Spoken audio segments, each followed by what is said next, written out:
Ani, bonjour, everybody. Miigwech for joining me today. And I am going to start with just a little bit of a land acknowledgement. I'm still working on my land acknowledgement because I have to think about the land that I'm on and what it means to me and my ancestors and present and then the future 7 generations.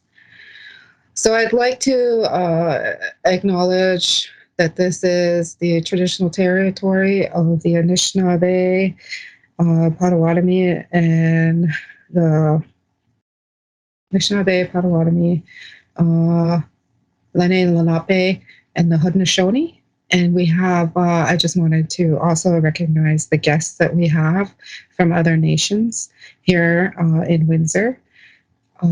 So thinking about a land acknowledgement and what goes into it, I would like to see, and I don't think, I don't think I'll see this in my time, but I'd like to see, the return of traditional land to Indigenous communities.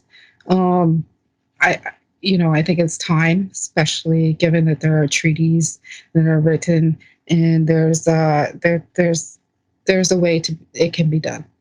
So in recognizing those nations and recognizing the nations as those ones that came over as guests, maybe not guests, but the nations that came to Turtle Island, I'd like to just recognize them and hope that in the future regarding First Nations, Indigenous peoples, that we can work together to make sure that history certainly doesn't repeat itself, and that we can continue to share our knowledge and our kindness in a good way to move us forward. And so that's my land acknowledgement. And like I said, that's pretty rough. So I'm working on it, but it means a lot more to me than just saying whose land we're on. So, miigwech. To begin, I just wanted to let you all know that I came back from, I just came back from Sundance ceremony on my reserve, Chippewa Thames First Nation. It was a week-long event for me because I was helping. And I have to say, it's one of the most humbling experiences that I've ever witnessed. But my brain is still there. So I apologize for any lag. If I'm quiet for a certain amount of time, that's because that's where my brain's going, and I'm going to try probably tie it into the session a little bit, not a lot. So to begin, understanding indigenization. This information comes from a resource called Pulling Together, a guide for curriculum developers. This resource I discovered when I started this position because I wasn't too sure how my position would evolve. So I wanted to get the good information out there as soon as possible. And with this resource, we were allowed to adapt it to the territory we're in. Excuse me, sorry. And so that's what I tried to do. I tried to adapt it to this territory. We are going to have a discussion. We can, questions, comments, but I'm going to save those for after. So I ask you to keep track of the questions or comments that you have as we go throughout, okay? And then hopefully we can have a nice little discussion after. So what we're going to talk about today is indigenization, decolonization, reconciliation, the need to indigenize, and creating pathways towards reconciliation. If we want to contribute to systemic change, we need to understand the concepts of indigenization, decolonization, and reconciliation. These terms are sometimes used interchangeably, but according to Indigenous scholars and activists, they are separate but interrelated processes. So let's begin with indigenization. Indigenization is the process of naturalizing Indigenous knowledge systems and making them evident to transform spaces, places, and hearts. In the context of post-secondary education, this involves bringing Indigenous knowledge and approaches together with Western knowledge systems. This benefits not only Indigenous students, but all students, teachers, and community members involved or impacted by indigenization. So Indigenous knowledge. Knowledge systems embedded in relationship to specific lands, culture, and community. So I'm just going to stop here for a second. And the reason why I chose this picture is because when we think of indigenization, I know myself, as I was beginning to explore that when I was completing my master's, I really didn't know what it meant.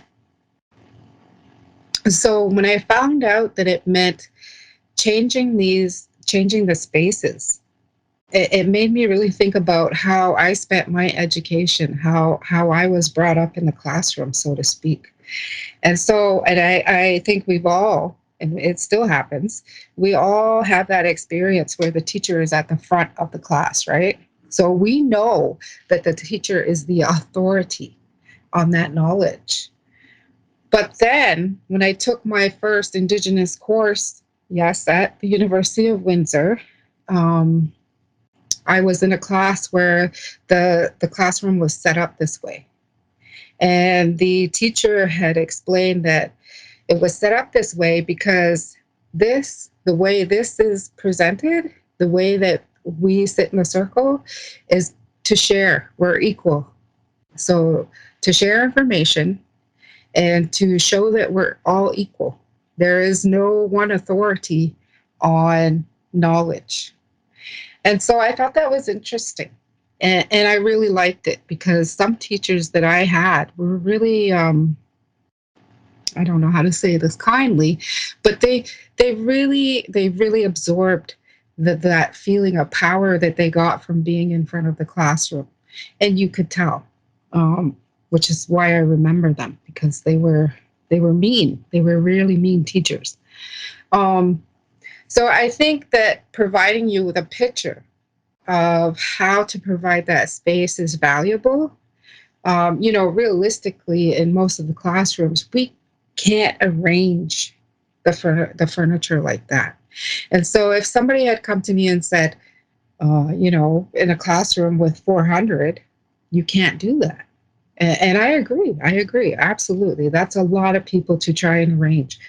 But in the smaller settings, ones like these, in labs and stuff, even if you don't have the room in your classroom, why not go outside? That's one way you can indigenize. And so that was one lesson that I learned early on. So Indigenous knowledge systems embedded in relationship specific to lands, culture, and community. The goal is not to replace Western knowledge with Indigenous knowledge. The goal is not to merge the two into one. So when we use the word indigenization, we have to be cautious and take care, because Indigenous content is not just simply added to a course, or when something Western is replaced with Indigenous. Rather, it refers to a deliberate coming together of these two ways of knowing. And the one that I also like to use is Elder Albert Marshall's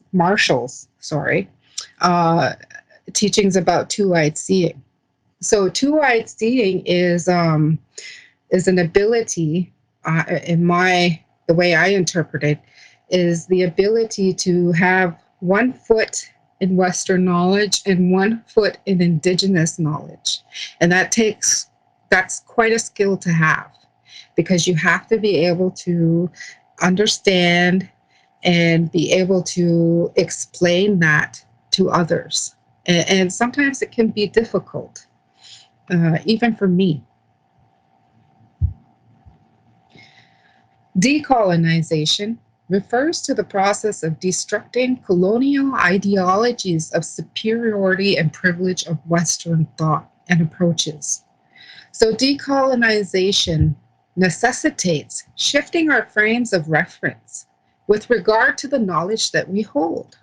So examining how we arrive at such knowledge and considering what we need to do to change misconceptions, prejudice, and assumptions about Indigenous peoples. For individuals of settler identity, decolonization is the process of examining your beliefs about Indigenous peoples and culture. And in doing so, you're going to be learning about yourself in relationship to the communities where you live and the people with whom you interact.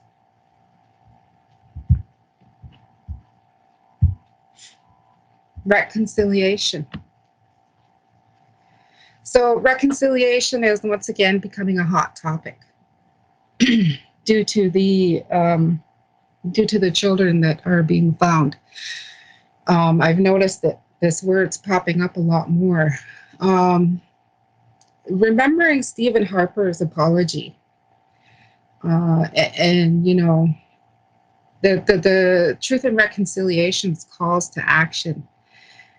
Reconciliation, to me personally, it doesn't mean, it doesn't mean the government saying we're sorry, or it doesn't mean,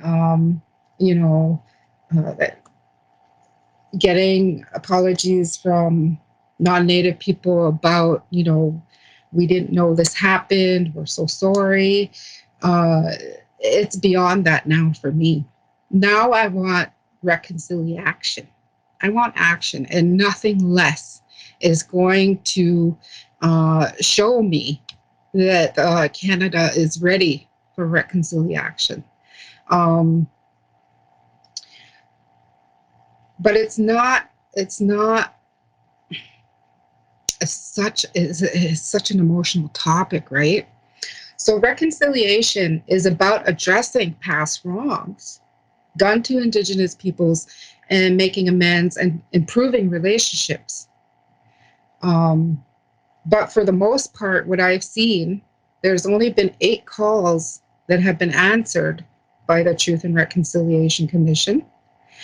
Out of 94, I think there was another call added to, so maybe 95. And how long has that been out? How long has the Truth and Reconciliation Commission calls to action been published? And now with these unmarked graves of our Indigenous children, I see it's gearing up again. But this time, I think it's different because we have our allies. We have, I know, I try not to read online too much about the comments that are tied to Indigenous articles. But from the comments I have seen, they have given my heart, some hope that our Indigenous, or that our allies are coming up out of the woodwork and are stepping up and holding the government accountable. It makes no matter to me that this happened, 1996 was the last residential school to close. That right there is 1996 was the last time somebody come and took somebody's child from them to go to the school. And we still have it happening. It's still happening. And it happens through the apprehension of our children through children's aids. or child and family services. So, it's like you cut off the head of, that two-headed snake, and then one grows back or five grow back. And for me, that's what reconciliation, you should give those responsibilities to the nation. Those are not your responsibility anymore. We are not children. We are strong, proud people. Everybody in my family, we I'm so proud of my family. But we do things and we get things done.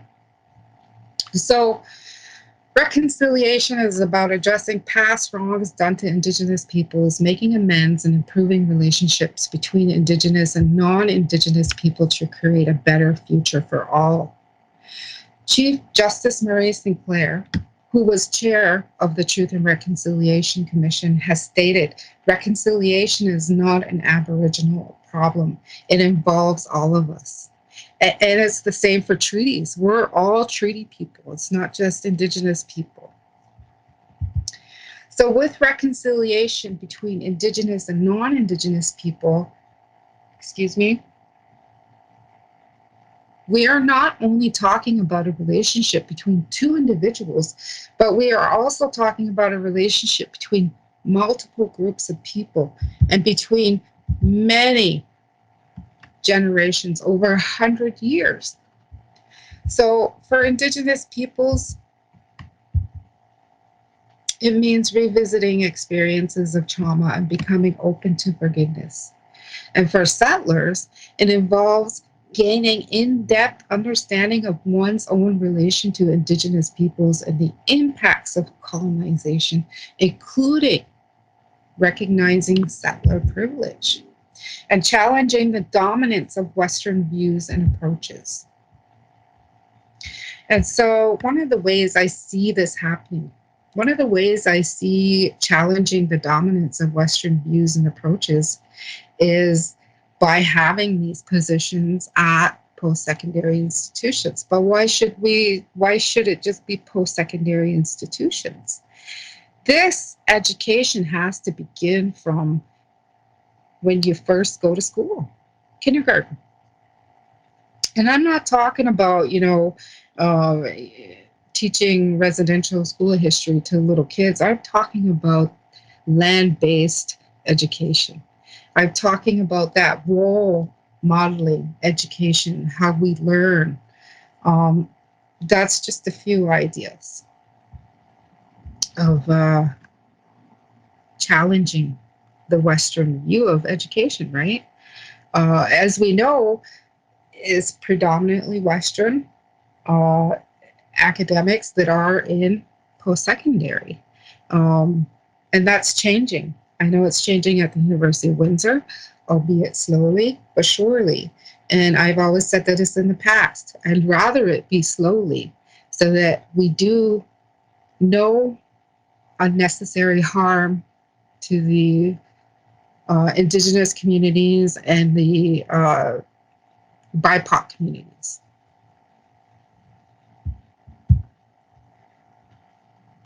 So, interrelationships between indigenization, decolonization, and reconciliation. And I'll share this with you.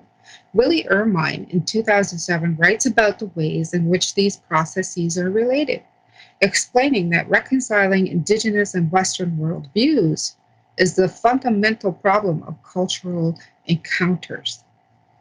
Shifting our perspectives to recognize the Indigenous West encounter is about thought.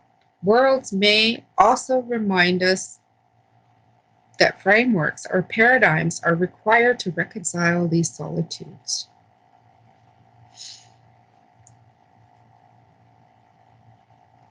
Decolonization is a component of indigenization because it means challenging the dominance of Western thought and bringing Indigenous thought to the forefront. Indigenization is a part of reconciliation because it involves creating a new relationship between Indigenous and non-Indigenous people. But these processes have important distinctions. Most notably, reconciliation is primarily a settler responsibility, and decolonization must be led by Indigenous people. In addition, the emotional work of reconciliation is different from that of indigenization and decolonization, which have less focus on making amends for past traumas and greater focus on mainstreaming Indigenous thought.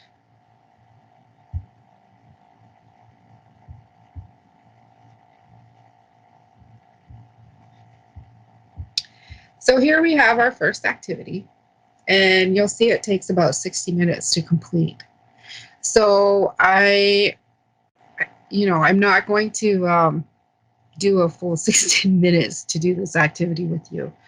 But I think we can email the PowerPoint out to the registrants, and you can definitely investigate it yourself. But so you're supposed to read Pete Schneider and O'Reilly's 2013 article, Decolonizing Our Practice, Indigenizing Our Teaching, for a deeper exploration of what these terms entail. And this is from the perspective of 3 females, Indigenous and non-Indigenous academics. So using the subheadings in their article to document your own position and perception of these topics, constructs, and issues as they relate to your institution, your students, and your colleagues. And if possible, and I always encourage this, engage 1 or 2 colleagues in a conversation similar to the author's conversation. So in this article,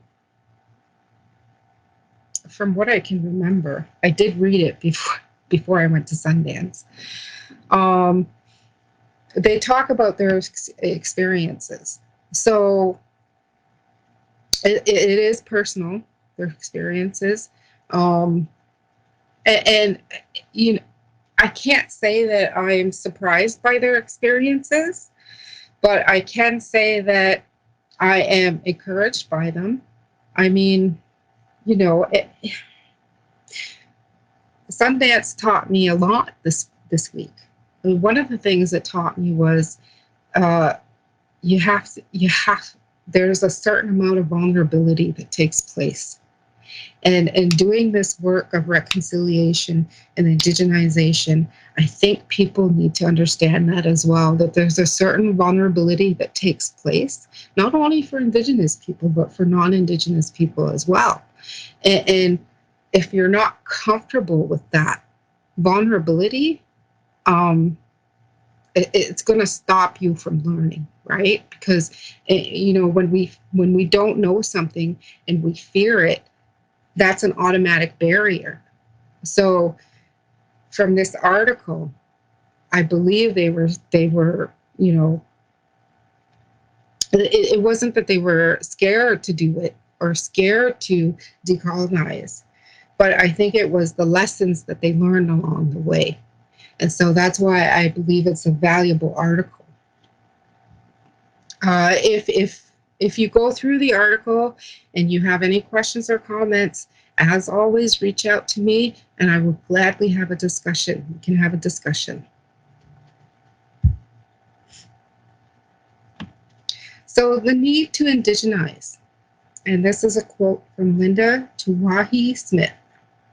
Imperialism has been perpetuated through the ways in which knowledge about Indigenous peoples was collected, classified, and then represented in various ways back to the West, and then through the eyes of the West, back to those who have been colonized. So academic curricula has been primarily developed in the ways that privilege the dominant Euro-Western culture through the content and the approaches to teaching, as well as learning. The values also are in there about the knowledge, like what knowledge is valuable to share. The experiences, worldviews, and histories of Indigenous peoples have been excluded in education systems because they were seen as less valuable or irrelevant. Perceptions of Indigenous peoples were often misrepresentative and perpetuated stereotypes. This exclusion and misrepresentation was one of the most damaging impacts of colonialism and one of the strongest tools of assimilation.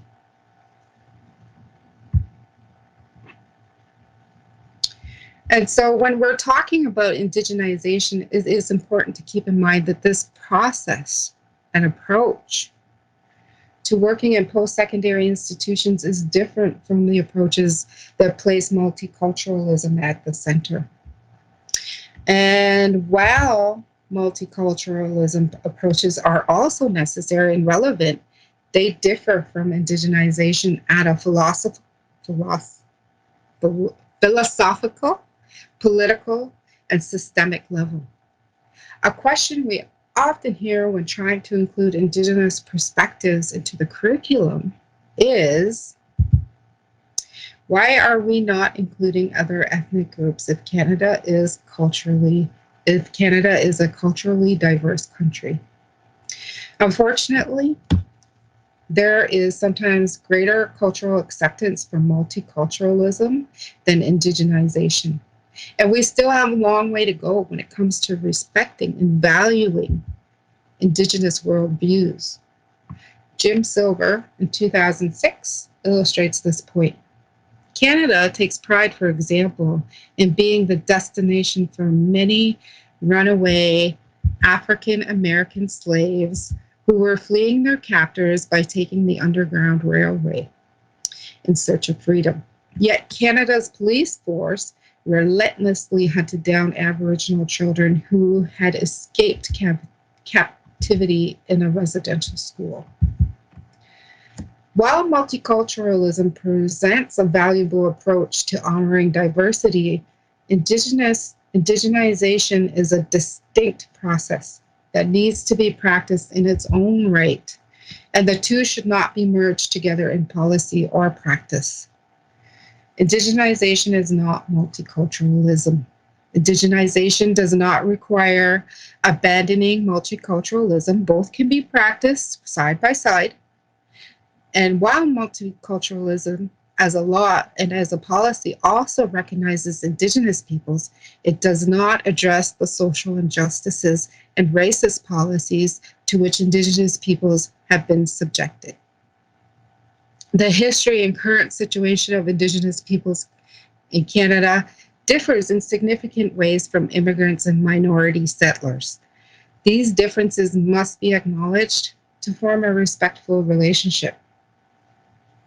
We all live together on Indigenous lands, many of which were never ceded but stolen by settler governments. Those of us who are settlers are considered to be, those of whom are settlers are considered to be visitors in the lands of Indigenous peoples. And out of respect, we must come to know, understand, and value Indigenous culture. This means learning about local cultures, languages, and protocols.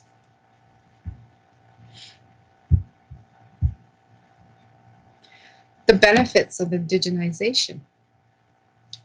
So Mi'kmaq educator Marie Baptiste, 2002, emphasizes that we should view Indigenous and Western knowledge systems not as oppositional binaries, but rather as concepts to complement each other, with Indigenous knowledge as a way to fill the gaps within Euro-centric models of teaching, learning, research, and education processes. So indigenization is not an Indigenous issue. It is not to be undertaken solely to benefit Indigenous students. Indigenization benefits everyone. We all gain a richer understanding of the world and of our specific location in the world through awareness of Indigenous knowledge and perspectives. Indigenization also contributes to a more just world, creating a shared understanding that opens a way toward reconciliation between Indigenous and non-Indigenous people. It also counters the impacts of colonization by upending a system of thinking that has typically discounted Indigenous knowledge and history.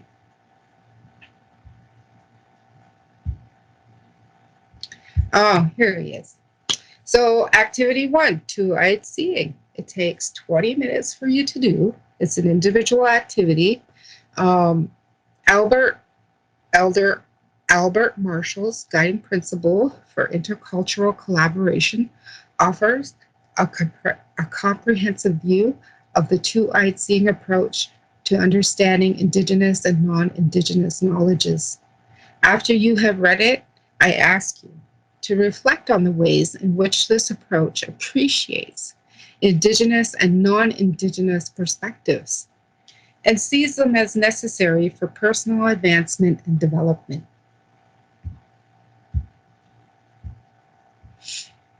And here we have a short video of Aboriginal perspectives in education. So we're going to watch this. And although it was created for the kindergarten to grade 12 system, think about what you can learn from this video about the need for indigenization for all students.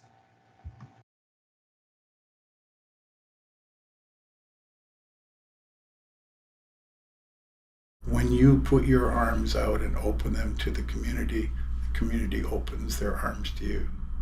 Educators play a critical role in the lives of our children, and our children are imprinted by their experience in formal education as well as in community education.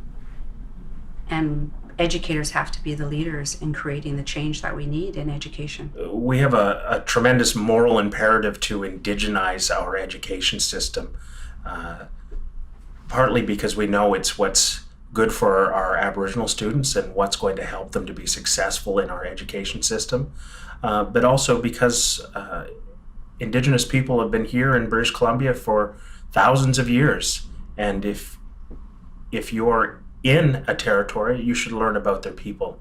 So Aboriginal education really needs to be for everyone, and all of our students need to learn about Indigenous people and learn from Indigenous perspectives. Honestly, if it's not you, who else is it going to be? You're the teacher of, 24 to 30 kids every year, more at the secondary level, but you're the teacher of a group of students every year. Look at how much influence and opportunity you have to grow our students and your own knowledge. We often say, if not here, where, for sure, but it also equally applies, if not us, who? If not now, when? And it takes our focus away from waiting for conditions to be right, waiting for the right people to be in place. It just says, let's get to work. I think one of the things we can do is to remember that everybody has a story, and that if we bring those different stories together, that's where the change starts to occur. We all need to be really supportive of the fact that we need to start somewhere. And starting somewhere can be from not knowing anything about Indigenous knowledge or Indigenous education, and taking that first step to try. We all have fear of something different. We all have fear of stepping into another culture and trying to get to know people who speak a different language or who think a different way. This is a Canadian issue, and as Canadians, we can all stand up and find our place and where we fit in all of this. Justice Sinclair called us all to a seriousness of purpose around our attitudes and beliefs as educators. And for me, what it comes down to is our will, our intent to redefine the relationship between communities and learning and education. So for teachers, for educators, for our profession, pick it up and use it. Talk about it. See how it fits locally, and get out into communities, meet with communities and say, okay, here we have something that is that's contributing to our thinking. How does it fit here? How are we going to respond? How are we going to create the attributes of responsive learning?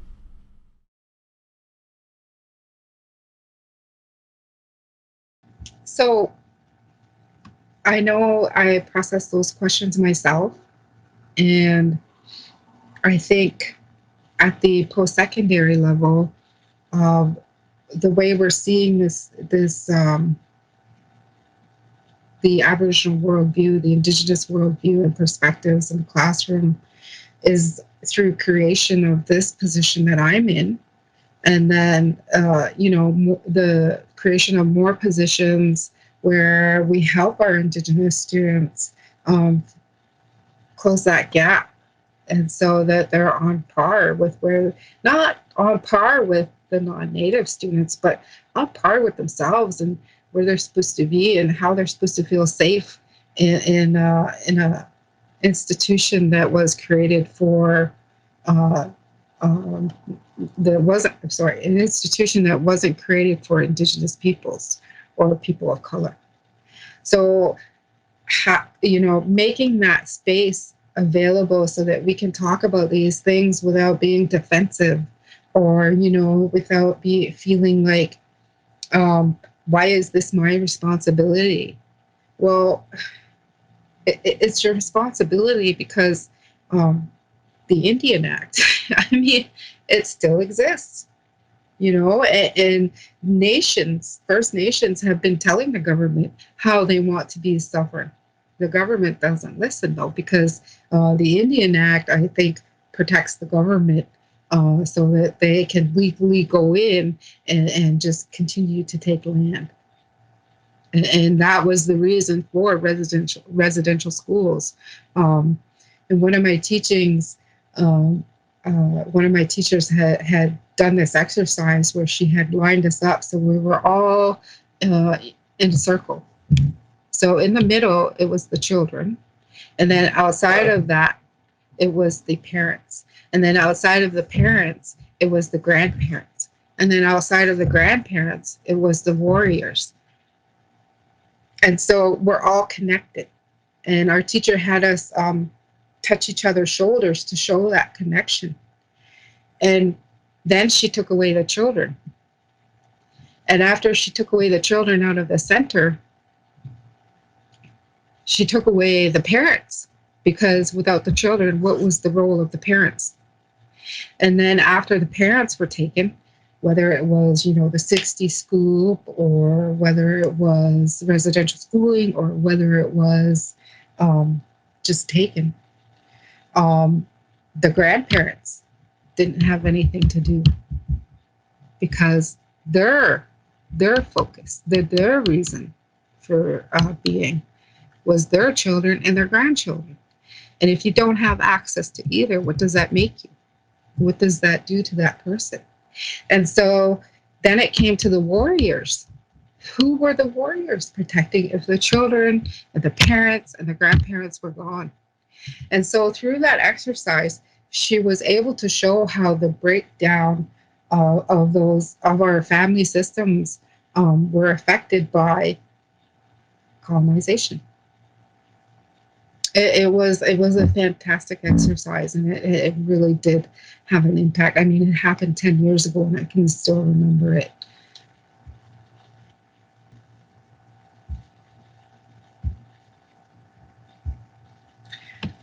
So the work of indigenization is a growing focus in this era of reconciliation, which has been driven forward by the Truth and Reconciliation Commission of Canada. And you'll see the acronym TRC, and that's what it means. A multi-year investigation happened through the TRC of the residential school system.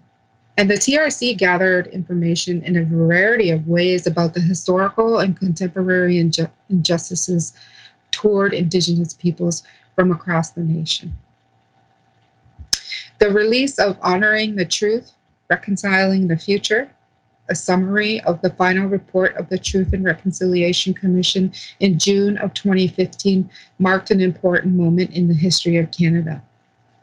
In the context of reconciliation, indigenization is one way in which we can contribute to working towards a stronger shared future as Indigenous and non-Indigenous people. The report with its 94 calls to action, emphasizes the need for education to play a key role in the service of justice and resurgence of Indigenous peoples by calling on Canada to provide the necessary funding to post-secondary institutions to educate teachers on how to integrate Indigenous knowledge and teaching methods into classrooms. If understood and respected, these calls to action can serve as a framework toward developing and achieving reconciliation. So, reconciliation is an ongoing process of establishing and maintaining respectful relationships. A critical part of this process involves repairing damaged trust by making apologies, providing individual and collective reparations, and following through with concrete actions that demonstrate real societal change. And that's from the Truth and Reconciliation Commission.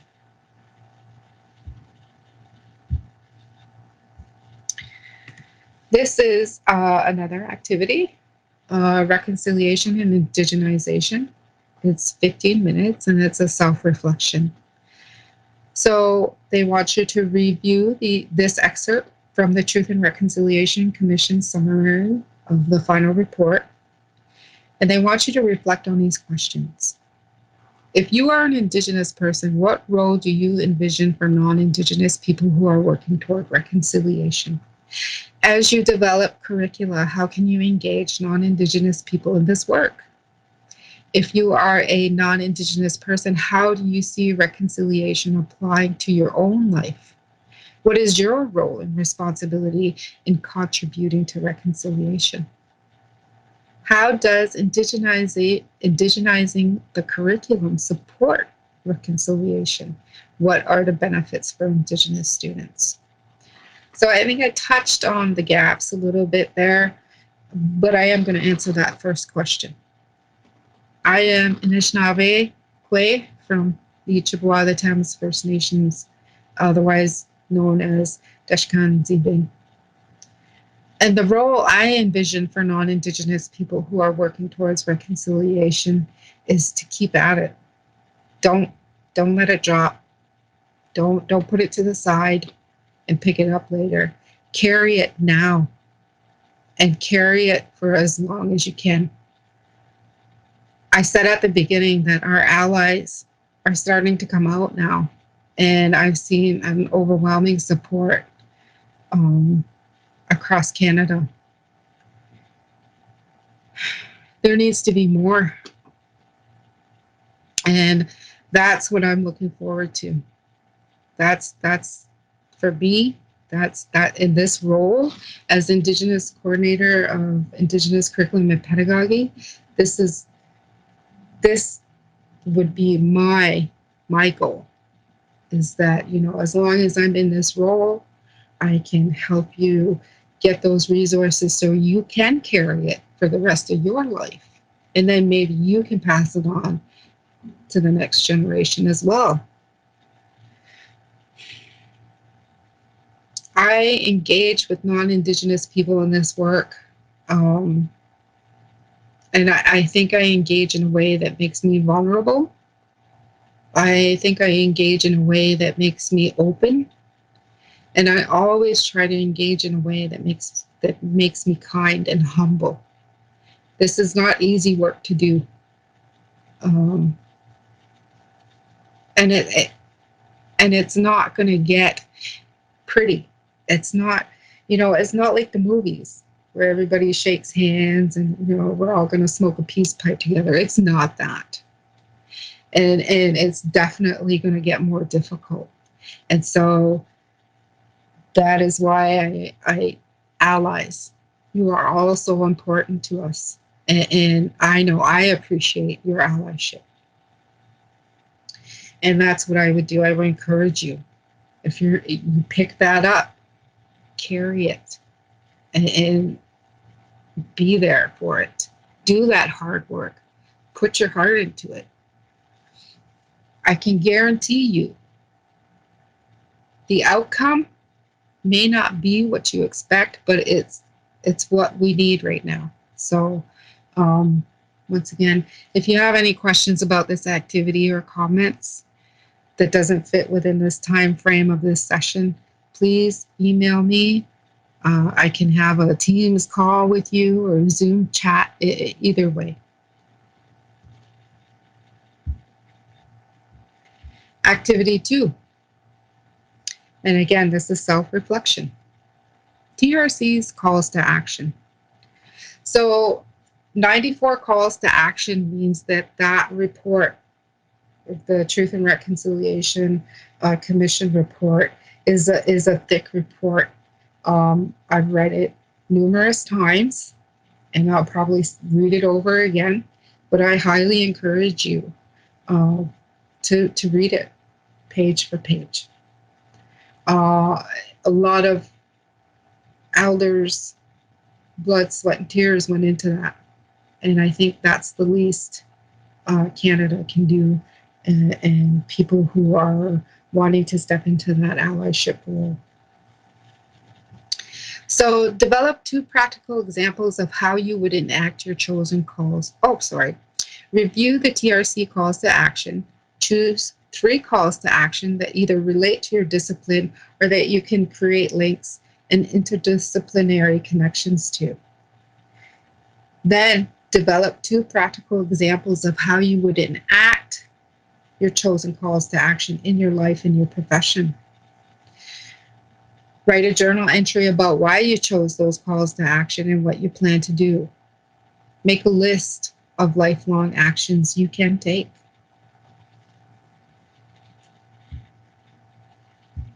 Activity 3. This activity will take you about 30 minutes. It is self-reflection again. And after completing this section, they want you to write a journal entry in response to these questions. What are you already doing that has validated in what you learned? So what are you already doing that was validated in what you learned? What new strategies can you implement immediately? Which ones need more planning and time? What made you uncomfortable? Why? And what do you still need to learn? So I just want to go to the point of what made you uncomfortable and why. Because I think this is a common phenomenon that happens with non-Indigenous people and even some Indigenous people who have been disconnected with their culture. When I used to work for Greater Essex County District School Board, I worked with urban Indigenous youth. Some of the youth knew where they were from and who their people were and what specific nation they were from. Some of the other kids didn't know. And some of them had some internal shame and racism. When I started at Greater Essex, there was this one young man. He was introduced to me by the child and youth worker there. And he had specifically told me, I don't want to be associated with you. I don't want to be associated with what you're doing here. I've seen how Indians live, and I don't want to be a part of it. And so when he had said he's seen how Indians live, I did ask him, I said, what do you mean by that? And he said, well, there's a group of them that are always outside the beer store begging for change and smokes. And I thought, it broke my heart. It broke my heart. And so my reply to this young man was, I'm not going to force you to join anything, and I'm not going to chase you down. If you want to learn more about yourself and you need help with that, let me know. I'm open to whatever. Well, he came around. He came around probably the second year that I was there, and he had asked for help in reconnecting with his community. And I believe his people were from, I want to say, a little ways up north. So it was a little bit difficult to reconnect him, but I did it. I got the number and I gave it to him. You can call yourself or we can call together. And he wanted to call them together. And then from that, it was kind of a snowball. So then he started getting excited about education. Then I saw that identity start to form in a way that made him proud. When I met this young man, he had a 44% average, and his attendance was horrible. By the time he graduated, I can't stop talking. He's my absolute shining star. When he graduated with an average of 88%. And his teachers wanted him to go to college and university. He instead chose to go out west and work, which I supported wholeheartedly. So that made me uncomfortable initially because of his internalized shame and guilt and all that. But after working through that and being able to give him those resources and then seeing him flourish in his identity, I would do it over in a heartbeat. And that's one of the ways you close the gap. Identity is a big part of it. So, indigenization reflects a commitment to valuing and respecting diverse ways of knowing and being in the world within systems and structures where the processes of knowledge production, knowledge legitimization, knowledge dissemination needs to be revised. Indigenization is therefore interlinked with decolonization and reconciliation. Through these three powerful processes, we are compelled to reevaluate the histories and the uncomfortable stories of our country. And once we do this, we cannot look back. We cannot escape them. Through this transformational learning processes, we will be in a better position to understand, acknowledge, and appreciate Indigenous worldviews and Indigenous ways of being in the world. Indigenization, decolonization, and reconciliation are distinct but interrelated processes that support systemic change.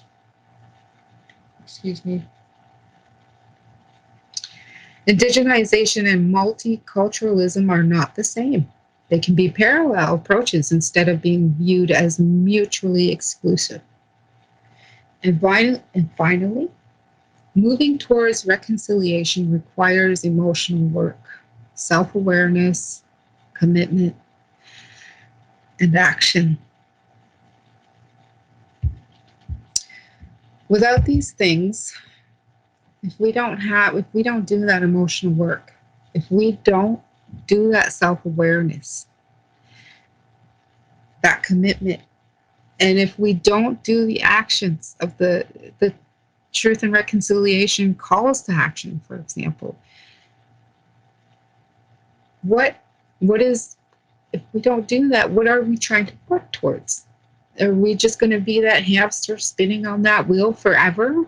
Because I know I don't like that. I know I would like to be able to, get off that wheel. And I'm 45. I'm 45 years old. My mom went through this wheel. My dad went through this wheel. My grandparents.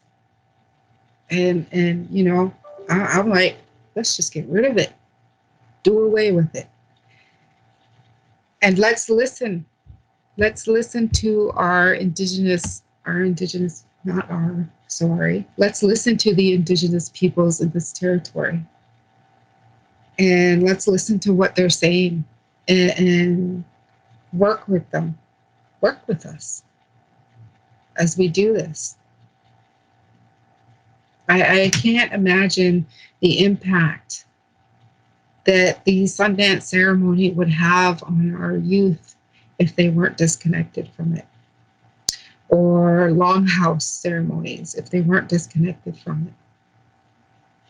it. So I I want to keep coming back to the allies. You know, Indigenous people have been doing this work and holding this work up for so long. And now it's your turn. So here's a couple of pictures of another, the picture there, the first circle with the chairs. We had a cedar foot soak with Anne Marie Prue. I can't pronounce her last name. Prolu. And that session was so, I don't want to say transformative, but for me, seeing the way that it was set up in the circle, you know, and the way that Anne Marie had conducted the foot soak, she combined she combined meditation with the cedar foot soak.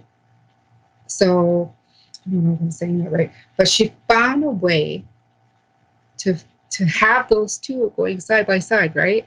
So maybe not combined, but she found a way to kind of teach both ways. And each complemented the other. So it made sense to me, even though meditation in Indigenous cultures is, I think it's seen as, for me, meditation is, you know, being humble in front of the Creator. So I thought, I can't wait to do that again. I can't wait to be face to face with everyone. This one here, I'm peeking at you. That is taken from, oh geez, I'm blanking on the name. It used to be an Enviro Education Center out in Meridian Town. And they would have classes come in, and they had these wigwams set up. The wigwam, the wood itself that you see on there, comes from Maryland in the States. They had to do a special trip to go get that particular wood to be able to do the construction. And I always think of this picture because constantly, well, not constantly, but sometimes I hear, you know, how do we incorporate engineering? How do we incorporate indigenization into engineering?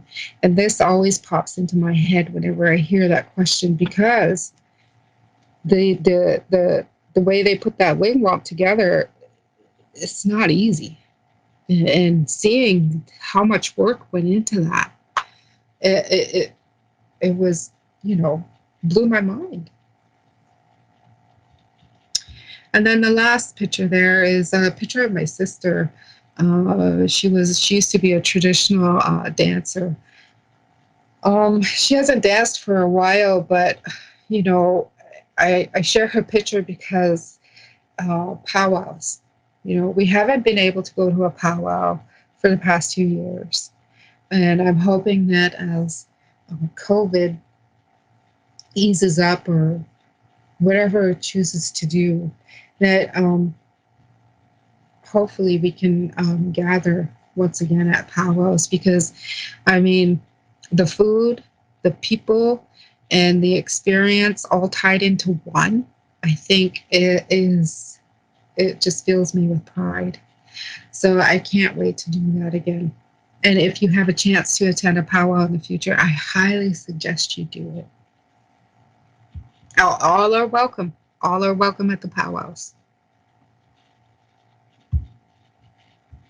Namachina, that's what it's called. Look at that. I was good enough to put it in there. So I included these because these are like land-based education places, right? So, I just want to give you a heads up. Unfortunately, Namachina has been on a hiatus for a while. I have outreached to them numerous times to find out when they might be coming back. I haven't heard anything about them, but in the meantime, there's this village called Skenado, and it's based off Iroquois Haudenosaunee and how they used to live. It's It's just outside my reserve, so along Highway number 2. So if you're ever cruising by, I encourage you to stop in. Even if the shop's not open, they do have trails and such that you can explore. Again, Scanado offers land-based education as well. They have programs there that do that. And so I want to end with Justice Murray Sinclair. The road we travel is equal in importance to the destination we seek. There are no shortcuts. And when it comes to the truth and reconciliation, we are all forced to go the distance. And I feel this now more than ever. It's certainly, the discovery of the unmarked graves has certainly propelled me to stop procrastinating about learning my ceremonies and learning what my family did. Recently, my sister, Crystal Kechego, and my cousin Betsy Kechego, who is the Sundance chief, they are in the process of building a roundhouse on the Chippewa Thames Reserve. Right now, I think they've almost reached their $10,000 goal. So I think they're almost ready. And I look forward to the day where I can travel down there with a group of colleagues and we can spend the day in the TP learning. But there's more work to be done. And I know that my sister and my cousin, by picking that up, they're accepting that work and they're going to see it through. And by me being in this position and hearing back from so many of you about what it means to learn this information, to see it, to learn it, to hear it, has encouraged me to accept and embrace that vulnerability. So I have decided to go ahead and commit myself to my Sundance family and help them in any way I can.